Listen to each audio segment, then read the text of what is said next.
एक विषय पर बात करना बहुत आवश्यक है इस समय। बात करने के साथ साथ जागरूकता भी बहुत ज़रूरी है। मोबाइल, इंटरनेट और साइबर क्राइम।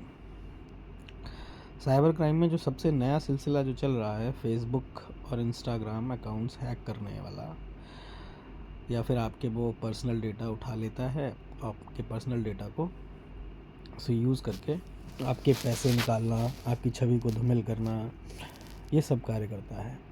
तो इसके लिए सबसे पहले, अगर आपके साथ कभी भी इस प्रकार की कोई घटना होती है, तो आप इस चीज़ पर हमेशा भय, जैसे आदमी ये सोचने लगता है ना कि अगर मेरे फ़ोटो वायरल हो गए तो मेरा क्या होगा, है ना। तो इन सब चीज़ों पर आपको ध्यान नहीं देना है।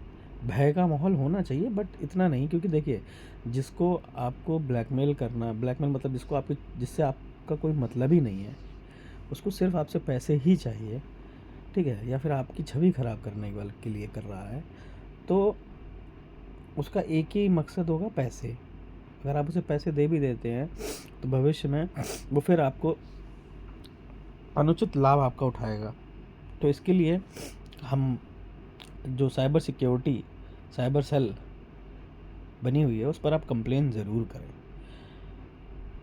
दूसरा, सबसे ज़रूरी जो चीज़ साइबर सिक्योरिटी में मेरे अनुसार मुझे ये लगता है कि जिस भी खाते से आपका अकाउंट नंबर संचालित हो, उस नंबर को अपने व्यक्तिगत नंबर से अलग रखें, ठीक है।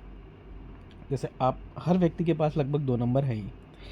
यदि आपका खाता या फिर पैसा अकाउंट नंबर जिसमें संचालित है, उस नंबर को अपने कॉलिंग वाले नंबर में प्रयोग ना करें, ठीक। उससे लाभ क्या होगा? उससे लाभ ये होगा कि ये जो आपके पास मैसेजेस आते हैं, लिंक्स आते हैं, वो उस तक सीमित रहेंगे। अक्सर हम इंस्टाग्राम या फिर अपने मनोरंजन के लिए जो भी प्लेटफॉर्म यूज़ करते हैं, वो उसी नंबर से यूज़ करने लग जाते हैं, जिससे हमारा खाता रजिस्टर्ड होता है। तो अगर हम थोड़ी सी सुविधा रख लें, देखिए, सुविधा तो रखने की बहुत ज़रूरत है, बहुत ज़्यादा ज़रूरत है, क्योंकि जैसे जैसे साइबर टेक्नोलॉजी बढ़ेगी, आपको असुविधाएं हद से ज़्यादा होने लगेंगी।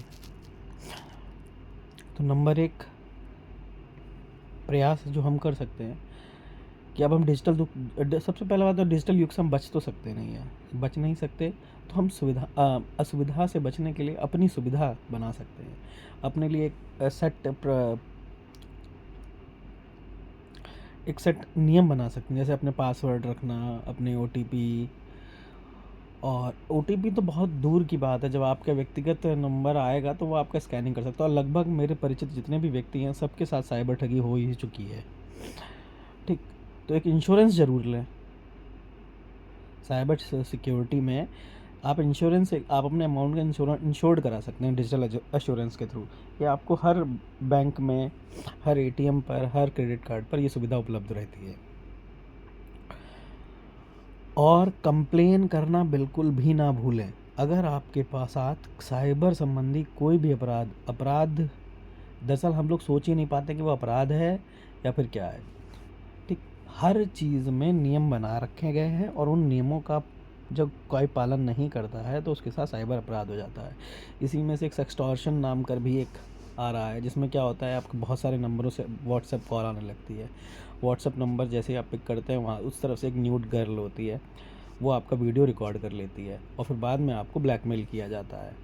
इस प्रकार दूसरा और भी काफ़ी चरण, मतलब जितनी आधुनिकता बढ़ रही है, ठग लोगों ने नए नए नियम, नए नए प्रचार प्रसार करके अपने माध्यम जोड़ लिए हैं कि कैसे लोगों को ठगा जाए। तो सबसे पहला तो यही है कि हम अपने जो खाते नंबर हैं, उनका नंबर अलग रखें। दूसरा, हम जिनसे डेटा चलाते हैं, जिनसे इंस्टाग्राम चलाते हैं, उस नंबर को अपने खाते वाले नंबर से ना जोड़ कर रखें। अगर इतना हो सकता है, आधार नंबर से, पैन कार्ड से जुड़ा हुआ ना हो, ठीक है। धन्यवाद।